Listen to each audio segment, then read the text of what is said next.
Welcome, everyone. I'm Steve Farrell, the Worldwide Executive Director for Humanities Team, and I'm really excited to be here with you for this series with Barbara Marx Hubbard. It's called Becoming the New Human, 3 Keys to Accessing Your Universal Self and Accelerating Your Evolution. This is the first free online event in the series. It's called Becoming New, the Secret to Reinventing and Rediscovering Yourself Every Day of Your Life. So we're real excited about this program. Thank you so much for joining us. We've got a really powerful program in store for you. As we get started, I'm going to give Barbara a proper introduction. Barbara Marx Hubbard is a futurist, speaker, spiritual teacher, and best-selling author who has been called the voice of conscious evolution of our time by Deepak Chopra and is the subject of Neil Donald Walsh's book, The Mother of Invention. A prolific writer, visionary, social innovator, evolutionary thinker, and educator, she is co-founder and president of the Foundation for Conscious Evolution. Her own books include Conscious Evolution, Awakening the Power of Our Social Potential, Emergence, The Shift from Ego to Essence, and The Evolutionary Journey, and many other books as well. Right now, let's jump in with Barbara and get to the exciting topics we planned for you during the hour. Barbara, we've got some really juicy things to talk about with you here. So let's go ahead and jump into them one at a time. Can I go ahead and throw the first question at you? Yes, please do. Okay, so the first juicy question: how do we tune into the deeper evolutionary impulse and allow it to inspire and guide you from within?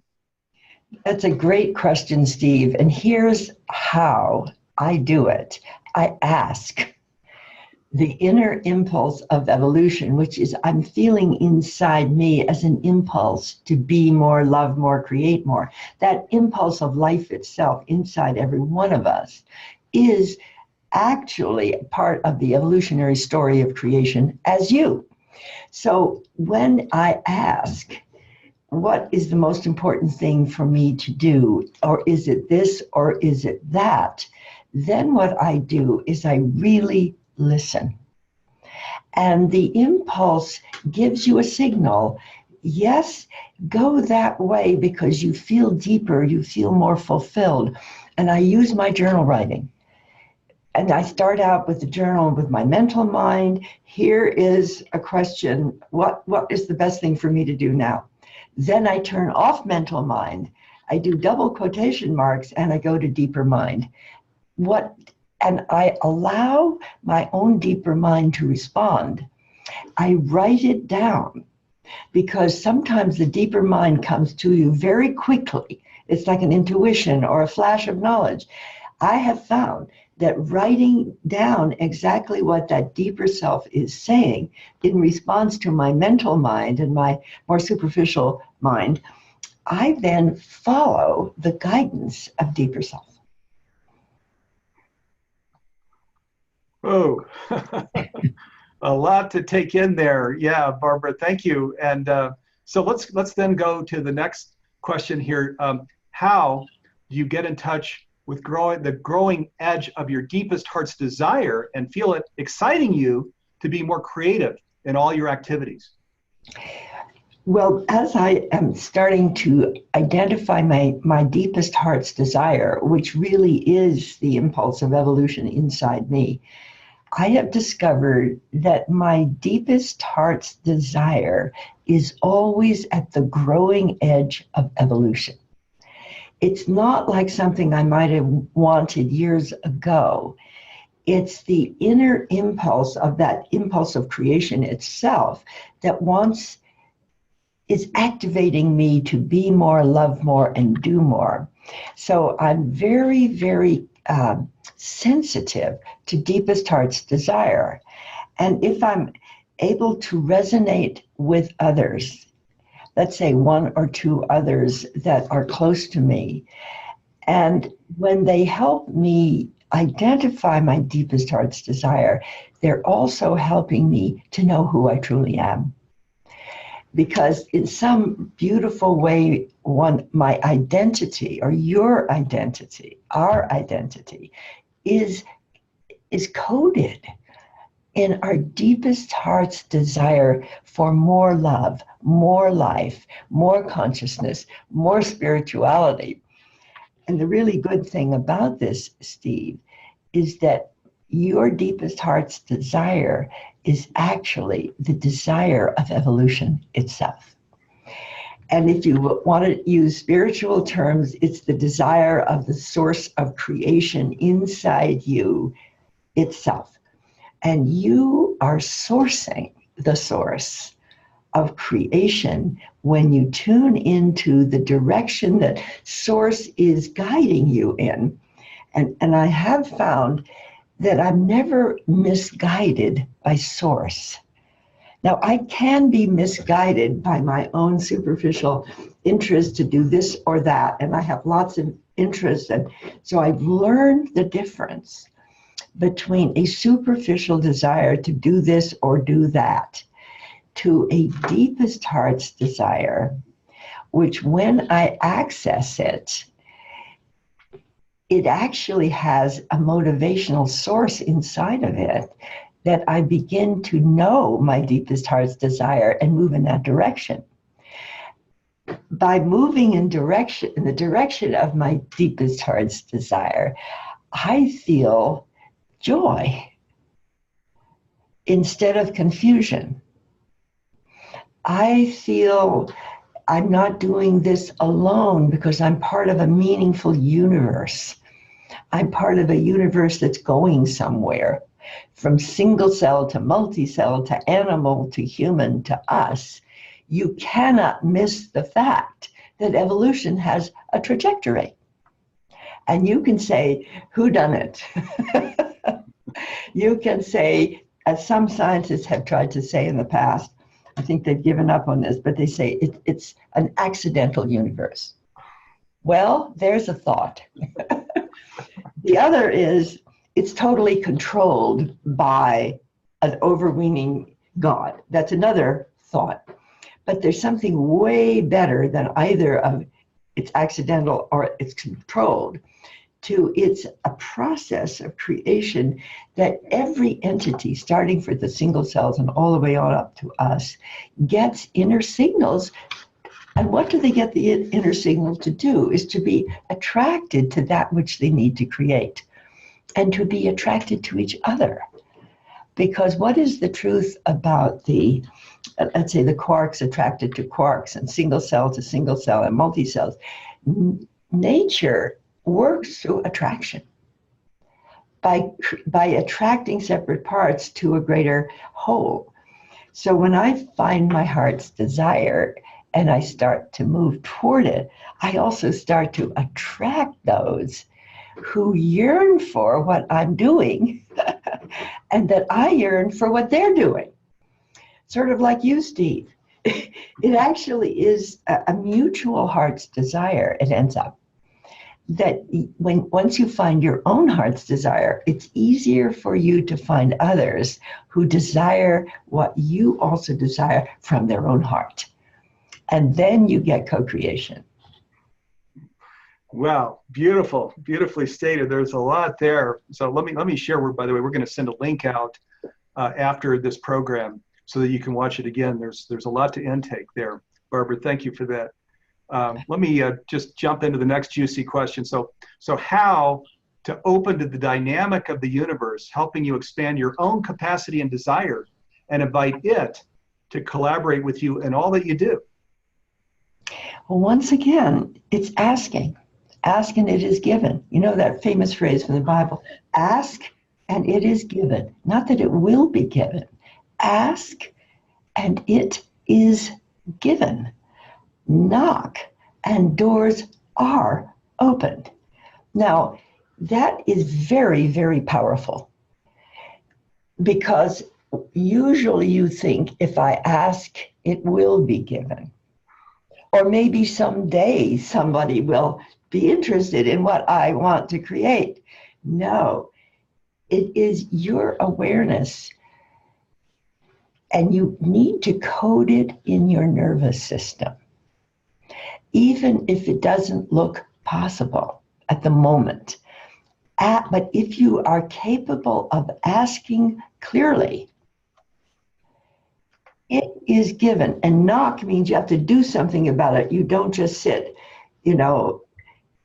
a sort of silent sadness and expect all this to happen. That will not work. You need to understand vocational arousal.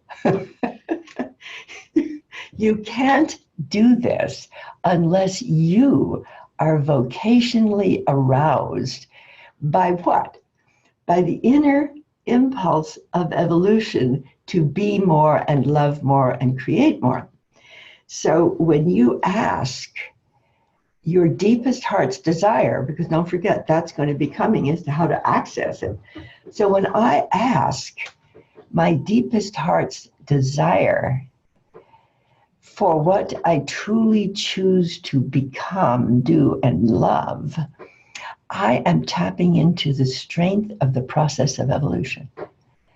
I am tapping into universal creativity in every one of us.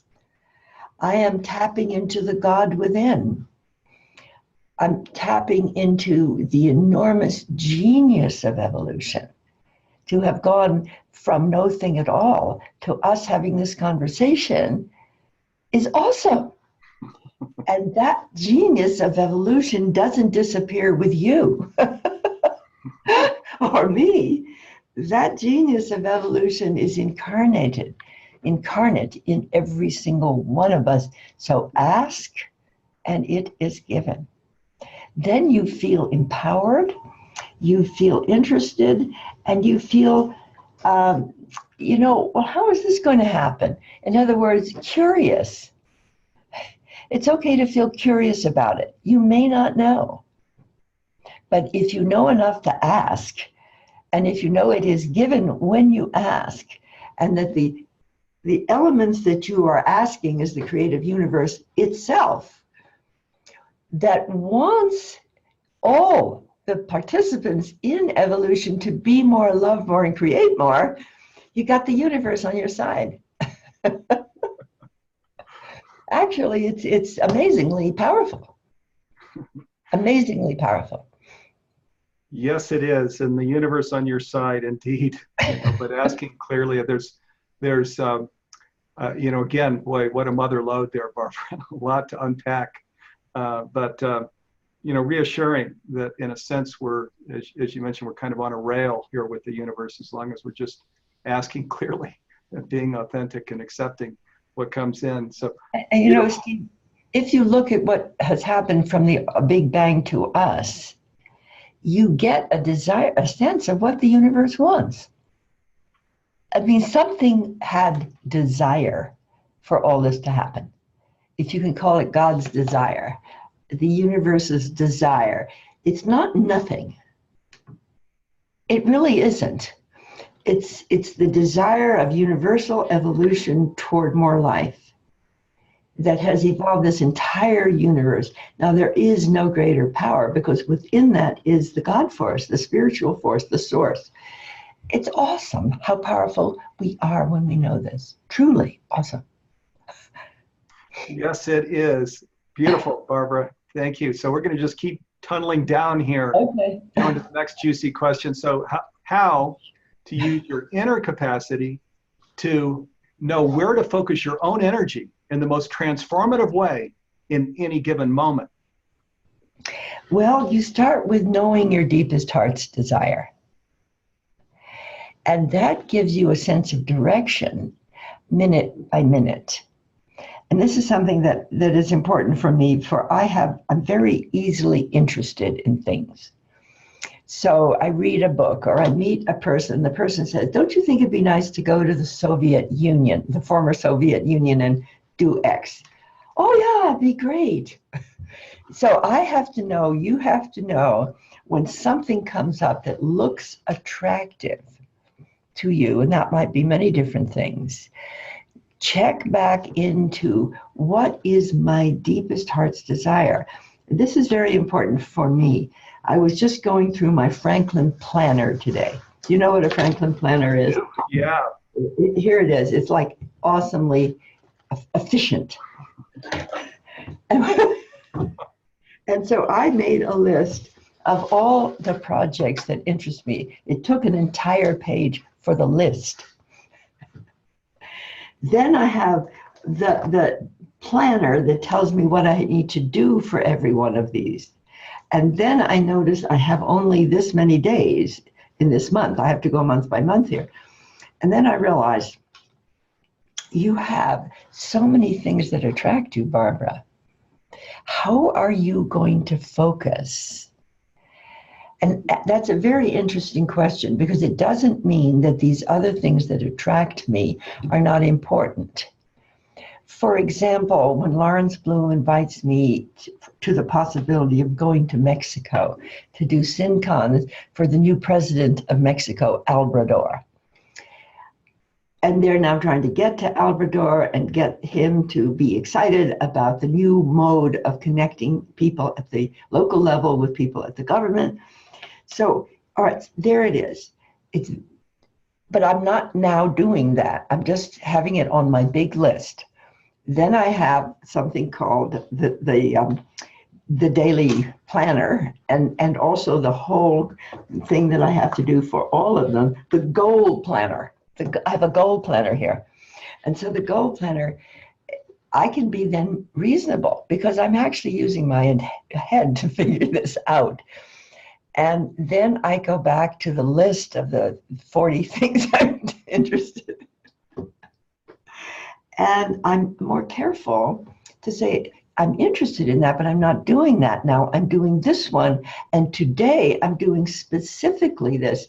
And if I didn't have a planner of some sort, and I like the Franklin planner a lot, I would actually make myself crazy because I desire to get everything done well. And I'm like so many of us, I've got many things that attract me. And that's where the deepest heart's desire and saying yes to that and letting the universe show you which is most important is a whole communication system between you and the universe to get this done right. If you're at the evolutionary edge of deep self-evolution of yourself, if you are a growing human being, you have to use these methods or you can actually make yourself crazy. So wow. So between your various planners, the whole process of communing with the universe, you use words other than that, but that it all just, it almost magically unfolds and sorts itself out and it creates this moment by moment focus that is what your life journey is. It is, and the planner is about when I need to go in depth into something.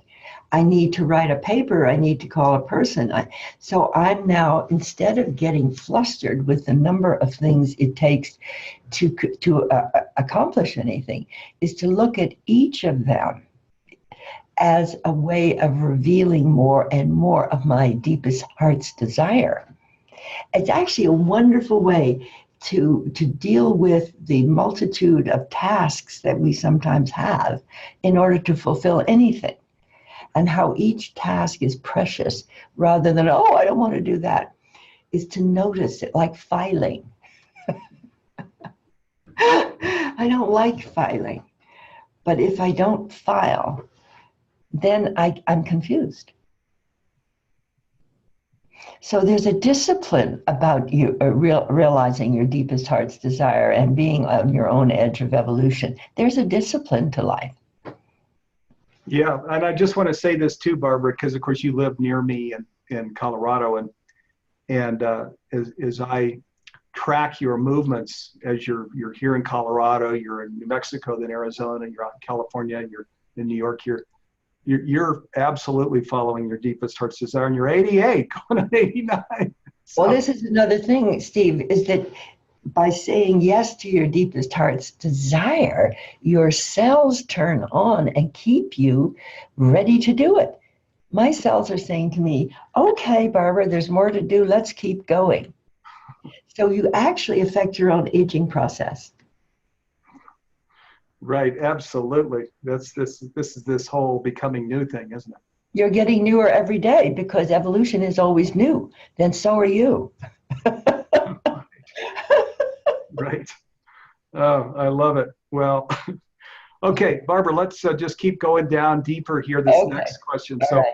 so then how do we be completely present in the moment that you're in so that you can experience it fully and learn from and be changed by all that it offers you?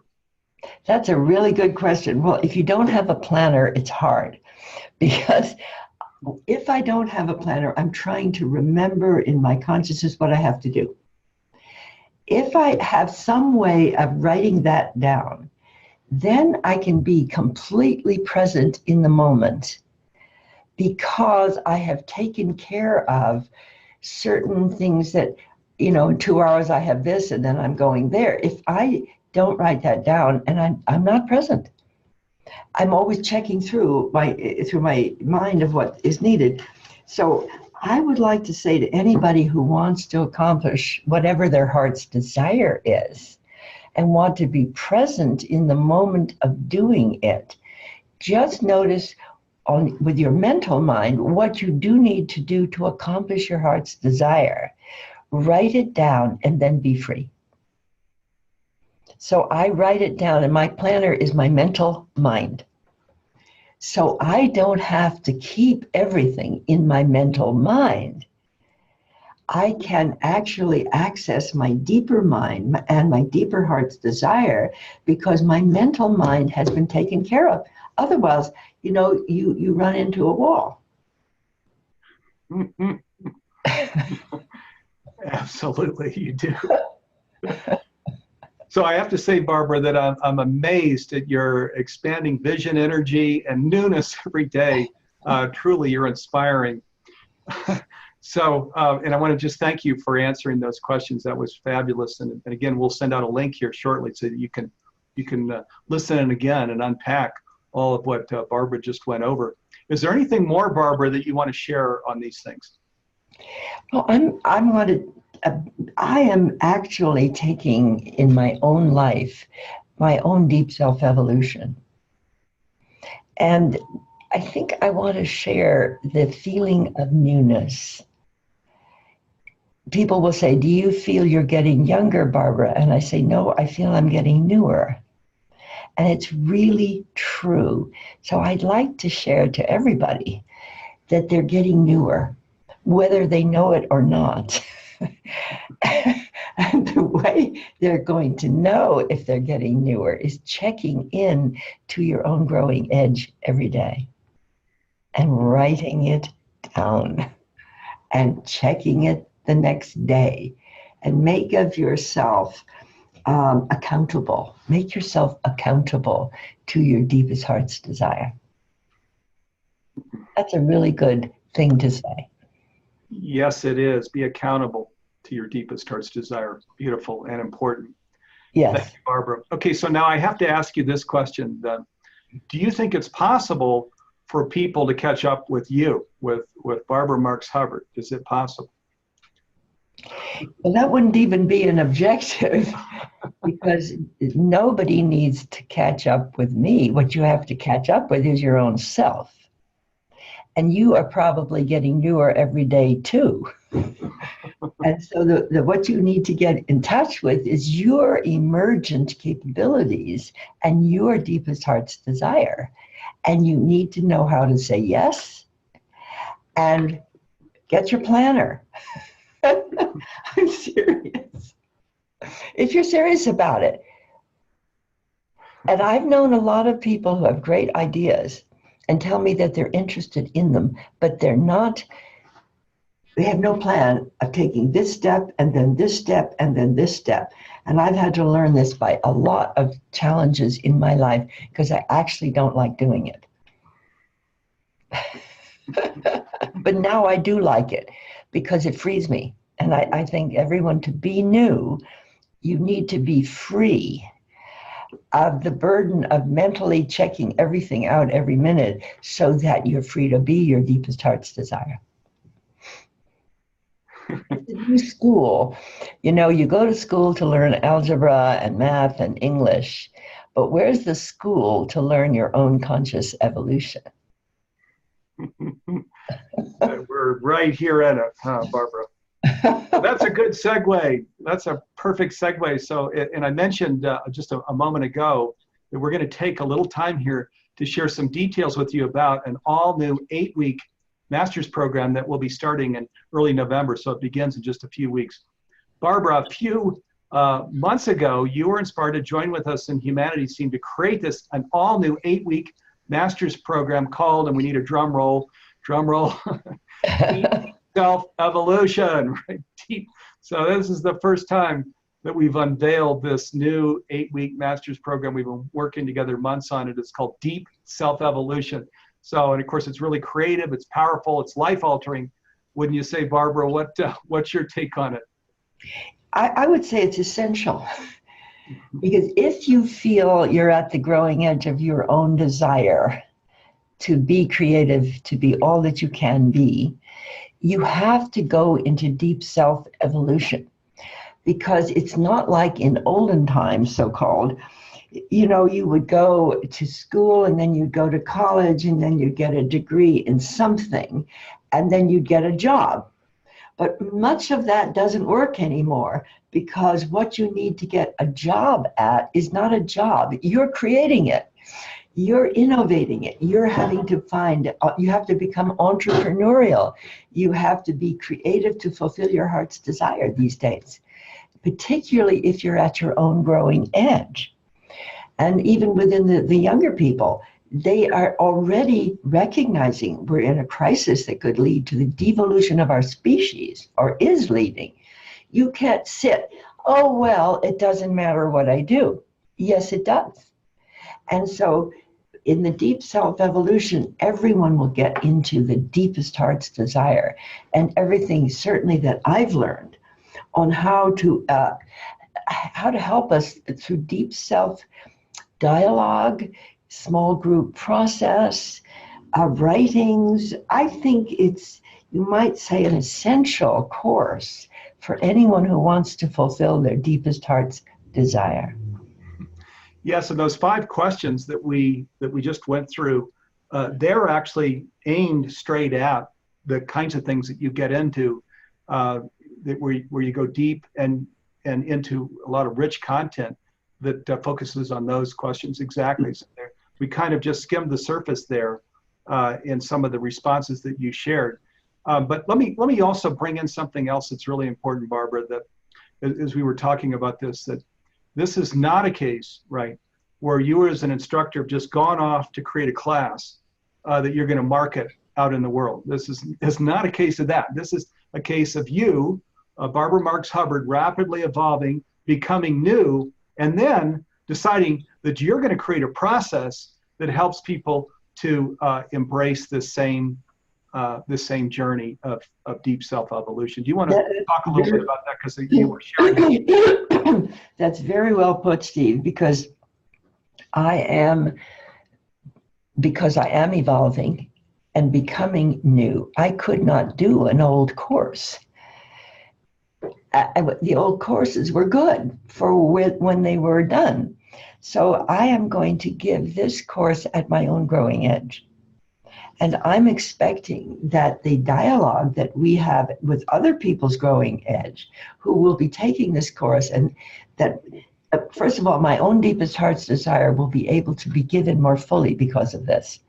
Because it is my deepest heart's desire to share everything that I have learned, but also, since I'm at my own growing edge, I had to grow that edge to do this course, or else it would have not been my heart's desire. You see what I mean? I do. I absolutely do. Yeah, you're not coded really to just be regurgitating old stuff, sort of to market courses. This is about your just incredibly powerful, amazing, really, journey. And now I'm going to use the word codifying it, or creating a process for sharing it with all of these special people around the world who resonate deeply with you and your work. And it's wonderful to think of it. People from every part of the world will be on this course, so that the small group practice of different people sharing deeply with each other around the impulse of evolution within them is going to be very, very exciting, because most people don't get together and talk about their deepest heart's desire and the impulse of evolution. They really don't do that. And you know what I found, Steve? A lot of conversation is boring because people don't go to their deepest heart's desire when they converse. And so they have the superficial. And then if I'm a teacher who's going to my past and just telling people stuff, I would not be interested in doing that. I am interested in really sharing at the deepest part of my being and learning as well by sharing with other people's deepest heart's desire everything that I have learned, how to become an evolutionary woman, how to become a feminine co-creator, how to serve with the masculine co-creators into the new relationships of life itself at the growing edge of life. This is like thrilling. Yes, it is. Absolutely. I love that bringing in the practical. You know, it's not the water cooler conversation that inspiring. So let me bring in something else that's really important that we've talked about, Barbara, and it's this whole aspect of the world that we live in. That of course we can see all of these polarities that are out in the world, and stepping back from climate change and all of these things that are going on. And you often share. So we're at this, you call it choice point. We're at this point of either devolution or evolution. And it's important that people feel into their inner self to decide what role that they're going to play. And that's part of what's being addressed here in deep self-evolution, correct? This is true. And I've thought of a phrase to describe a certain inner feeling I have. If you think of, here's a path that's leading to devolution and downward quickly. And at the same time, there's another path, much less well known, leading to evolution quickly. We're not talking about hundreds of years here. We're talking about the next few years. Because if we're going to avoid devolution, we have to start evolving quickly. And I've coined this phrase for how I realize I feel, is that I'm on the other side of that shift point. The shift point that's going downward is over here. The shift point that's going upward, punctuated equilibrium, is here. I have jumped into the other side of the journey upward to conscious evolution. And once I realize I'm on the other side, why am I on the other side? It's because I know this, because I love to participate in this, because I've said yes to my own deepest heart's desire. I've said yes to the evolutionary potential of the universe in every one of us. The big yes has jumped me onto the other side. I'm on the other side. So anybody who's with me is going to come on the other side of their own heart's desire. They're going to come to a place where they know they are able to fulfill their heart's desire, and they are also part of the evolutionary jump that nature itself is jumping, because it's either jumping into a devolutionary cycle or an evolutionary cycle. So if you put yourself just on your inner plane, on the other side, spiritually and mentally, nature takes the jump with you. You begin to realize the impulse of evolution is in you with your yes. But you have to say yes. It's not going to come and grab you if you are saying, I don't think so, I don't want to do it. Wow, well, that's exciting. And a big yes, right, to being on the other side of the choice point, and which is our deepest heart's desire. Our deepest heart's desire. It's all inside us, that right. Choice. So it's a process of, I'm going to use the term, just taking an elevator up into that choice point, so to the other side of the choice point. And you could also realize that you're needed. Yes. So that you are needed by evolution. That evolution created you, spirit created you, and you are now given by spirit an opportunity to make a great difference. In that sense, everybody is needed. And like, I feel needed. And it's an interesting thing, because I remember when I got started on all of this, and I was telling this to my brother many, many years ago. And he said, Barbara, you think evolution needs you? Like he thought it was crazy. You know, for him, evolution was this huge, amorphous reality. It needs me, his sister. So I said, well, somehow I do. But now I understand why that is, because the evolutionary impulse is the impulse inside of evolution creating all this. It's inside every one of us. That evolutionary impulse is inside of us, and it's given us uniquely the gift that we need in order to fulfill our own destiny and the destiny of evolution within us. So in some wonderful way, they're one and the same. Your own deepest destiny is part of evolution's destiny as you. Boy, thank you for bringing in the serious nature of this, Barbara, because it is serious. And for years, we've got this populist nationalist stuff going on all over the world. We've got social injustice, all of these things. And there's a serious dimension to this, that you are needed. That in the sense that you're being given, as you mentioned, an opportunity by spirit to make a difference. And that's a serious thing. And I'm glad you're bringing that in. That's part of what this whole shift point is about, isn't it? It's very much so. And another phrase I like a lot is you have to be part of the new news. Now, if you watch news, you only see what doesn't work. Dramatize what doesn't work. Where is the news of what's breaking through? Do you know we live in a world of innovations in every field? No, you wouldn't know unless you study on your own, because you'll never see it on the news. Not one bit of new news. So we are the new news, and we need to affirm it and declare it and be it and communicate it. Every one of us.